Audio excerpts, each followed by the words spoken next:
As melhores histórias de terror e nonsense. Se acomode e venha comigo.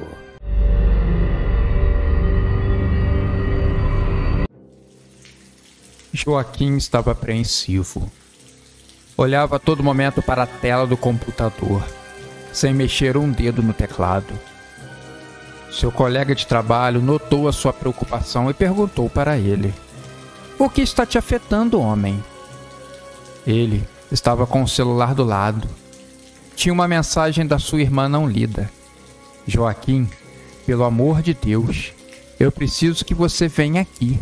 É só por algumas horas, eu prometo. Passa aqui depois do trabalho. Não deixa de me responder, com urgência." Joaquim coçava e remexia os cabelos, deixando eles desgrenhados. O seu colega logo falou: "Responde ela, cara. O que tem de mais tomar conta do seu sobrinho por algumas horas? É só colocar um desenho para ele assistir." Mas Joaquim sabia qual era o problema, e não era nada animador. Da última vez que ele tinha ficado de babá, havia visto coisas estranhas. Ele sempre teve a impressão que tinha algo de errado naquela casa, ou com o seu sobrinho, mas sempre alegou que era culpa do cansaço. "É o meu sobrinho, sabe? Ele é um anjo, mas parece que tem algo ali. Não sei explicar bem. Talvez a presença do mal. A minha irmã não percebe. Eu sempre fui o mais sensitivo da família, eu noto. A energia negativa me deixa para baixo. Depois que eu saio daquela casa, sempre me sinto mal por dias." O seu colega de trabalho então respondeu: "Deixa disso, homem. É a responsabilidade da vida adulta. Deixa essas bobagens de mundo espiritual para lá. Nada disso existe. Eu garanto." Joaquim pegou o celular e estava piscando com a mensagem ainda não respondida. Ele então digitou: "Eu vou", assim seco. E mesmo de longe, ele pôde sentir o suspiro de alívio da sua irmã. "Você é um ótimo irmão", ela respondeu. Quando Joaquim chegou, a sua irmã já estava saindo pela porta, apressada. "Obrigada. Obrigada mesmo. Ele já jantou. Só precisa de companhia até dormir. Ah, e não se preocupe com o quarto dele. Enzo dorme na sala agora. Parece que o quarto dá medo nele." E a sua irmã desapareceu pela porta, antes que Joaquim pudesse perguntar qualquer outra coisa. Enzo estava sentado no sofá, segurando um urso de pelúcia que parecia antigo demais para uma criança. Seus olhos estavam fixos na televisão desligada. Quando Joaquim entrou, o garoto virou lentamente a cabeça para ele e sorriu. Mas o sorriso não chegou aos olhos. "Oi, tio Joaquim", a criança disse sorridente. O homem respondeu, tentando esboçar um sorriso, embora estivesse muito tenso. Já estava sentindo algo de ruim corroendo as suas entranhas. Ele se sentou em uma poltrona, um pouco afastado do sobrinho. Joaquim perguntou se Enzo queria assistir alguma coisa.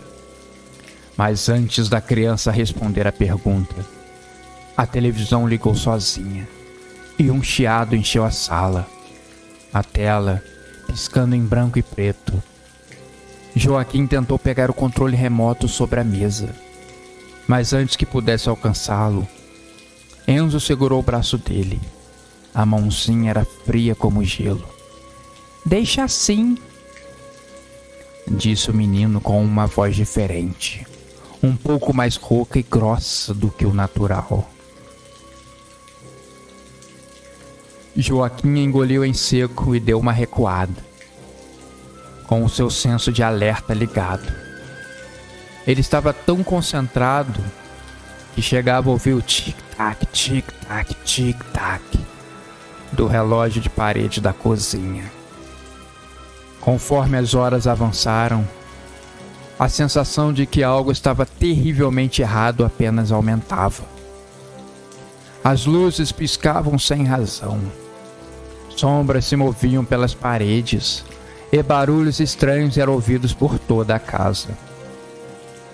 Enzo permanecia sentado no sofá, abraçado ao urso, os olhos nunca deixando a televisão, mesmo quando ela estava desligada. Quando Joaquim, já muito cansado de contar os minutos, rezando para que sua irmã chegasse logo, o garoto se levantou. Disse que ia na cozinha pegar um copo de água. O tio se levantou e foi andando atrás do menino. A cozinha costuma ser um lugar perigoso, sua mãe sempre dizia. É na cozinha que acontece a maioria dos acidentes domésticos com crianças. Um pequeno descuido e já era. Quando o menino chegou até o filtro e começou a encher o copo, Joaquim sentiu passos atrás de si. Passos que não pareciam pertencer a pés humanos. Eram arrastados, pesados, como se algo muito maior estivesse chegando na cozinha em que eles estavam. Os passos começaram a se espalhar. Joaquim ficou tonto, olhando para todos os lados, procurando a origem deles, até que viu o garoto parado na frente da geladeira, olhando para o chão, aonde parecia haver marcas de garras profundas no piso. Você também vê? Enzo perguntou ao tio. Joaquim estava paralisado de medo e não respondeu de imediato. Só percebeu quando seu sobrinho esticou a mão para um lado que ele não estava olhando. Joaquim seguiu o dedo até um canto da cozinha e então ele pôde ver. Uma sombra maior do que qualquer forma humana possível se destacava, seus olhos brilhando como carvões ardentes. Ele gosta de você, tio. Ele disse que quer brincar. O homem estava suando frio. Todas as suas suspeitas agora estavam se confirmando. Ele viu a criatura abrir um belo sorriso com dentes afiados, sedentos para morder a sua carne. Ele tentou correr, mas as suas pernas estavam pesadas, como se estivesse com pesos enormes de chumbo preso nelas. Não estava conseguindo se mover. Tio, eu acho que ele quer que você fique aqui com ele para sempre. Eu gosto dessa ideia. Então, rezando baixinho enquanto sentiu o bafo da criatura cada vez mais perto do seu rosto, a porta da frente da casa abriu e uma mulher entrou e perguntou: Aonde vocês estão? E veio andando até a direção da cozinha. Assim que ela chegou, encontrou o irmão caído, desmaiado no chão, enquanto seu filho bebia um refrescante copo de água. O que aconteceu com seu tio? Ela perguntou. O menino apenas deu de ombros e respondeu: Não sei.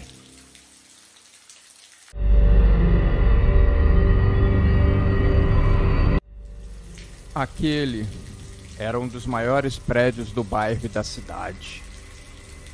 Imponente ao longo dos seus 12 andares. Bianca era uma jovem moradora desse prédio imenso, que se estendia por todo um quarteirão.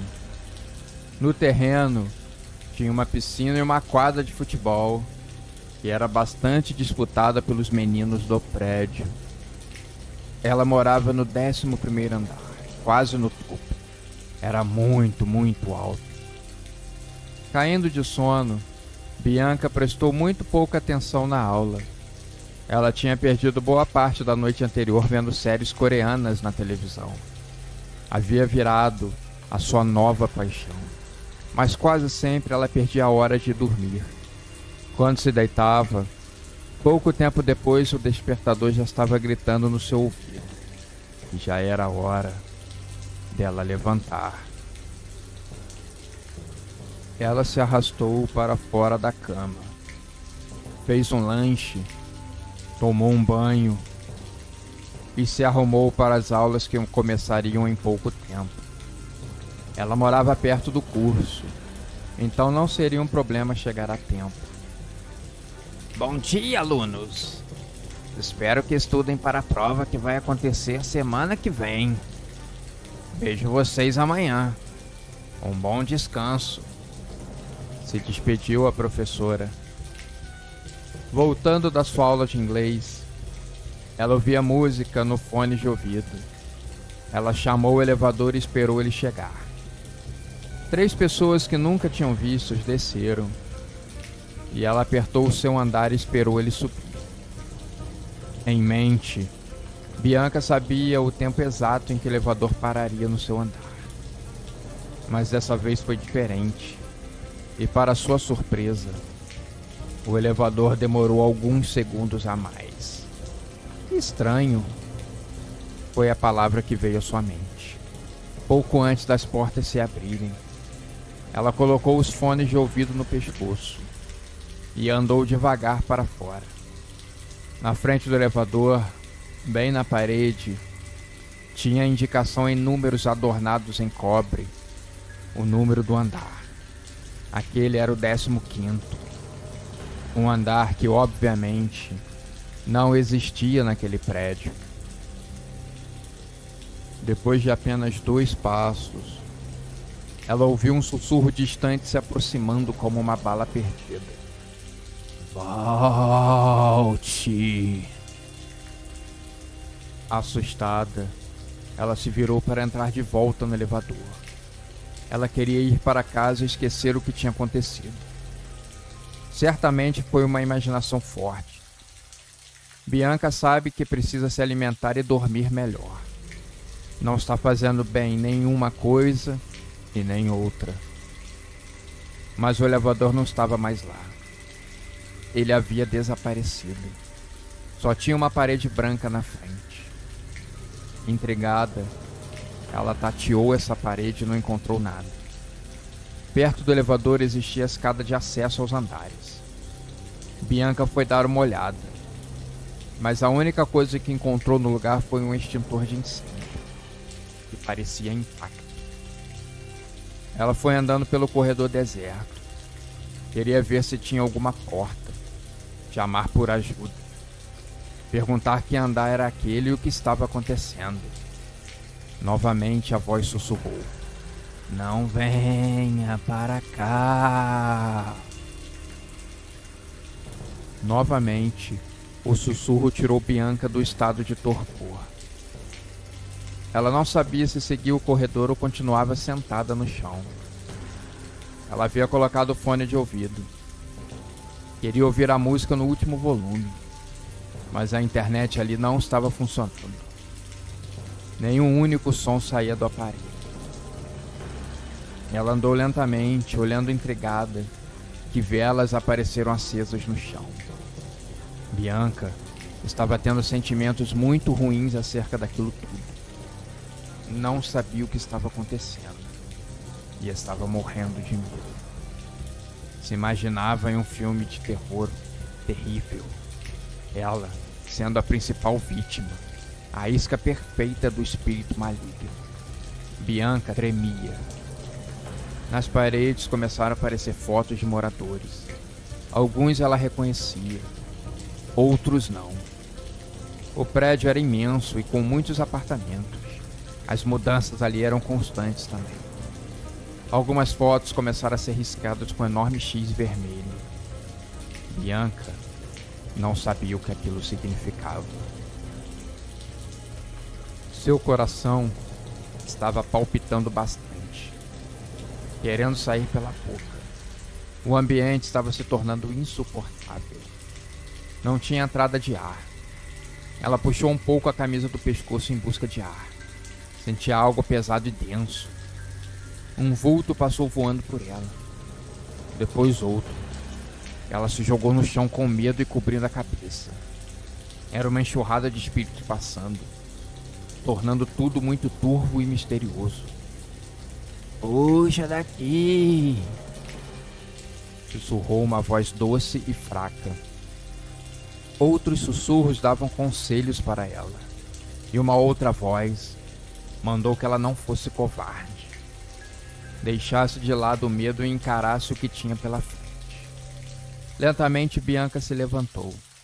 Uma luz lá no fundo do corredor. Ela sabia que precisava chegar até lá. Então, foi se encaminhando a passos largos, até que do teto despencou uma fotografia, e ela teve que recuar 2 passos. Era uma foto sua. Como consegui nessa foto? A jovem pensou, e um risco vermelho foi traçado na sua foto, e ela começou a pegar fogo. Corria o risco do fogo se alastrar por todo o corredor, e aí Bianca não teria mais como escapar. Ela se lembrou do extintor de incêndio perto de onde deveria existir a escada. Ela voltou para lá e o pegou, apagando o resquício de fogo que ainda restava na foto. Ofegante, ela deixou o extintor de lado e seguiu em frente, na direção da parca luz que ela via na frente. Isso! Vem até mim! Eu vou, ela pensou. É o caminho certo. Bianca estava tendo a impressão que as paredes ao redor estavam se fechando em cima dela. E com medo, ela deixou de ter a impressão e passou a ter a certeza. As paredes realmente estavam se juntando para esmagar. Ela morreria ali mesmo, prensada. O desespero então bateu. Ela correu para a luz no fim do corredor. Ela correu como se não houvesse amanhã. Ela correu por sua vida. Como a sua vida se transformou de assistir aulas de inglês para estar sendo esmagada em um andar do seu prédio que não existia. Ela não queria saber a resposta. Quando chegou na luz, ela viu que era uma janela com uma linda cortina de flores. Ela sentia a pressão das paredes chegando, quase a alcançando. Ela teve que fazer a única coisa que restava. Pulou. Muito bem, jovem. Foi o salto para uma vida diferente. Esse foi o último sussurro que ela escutou em vida.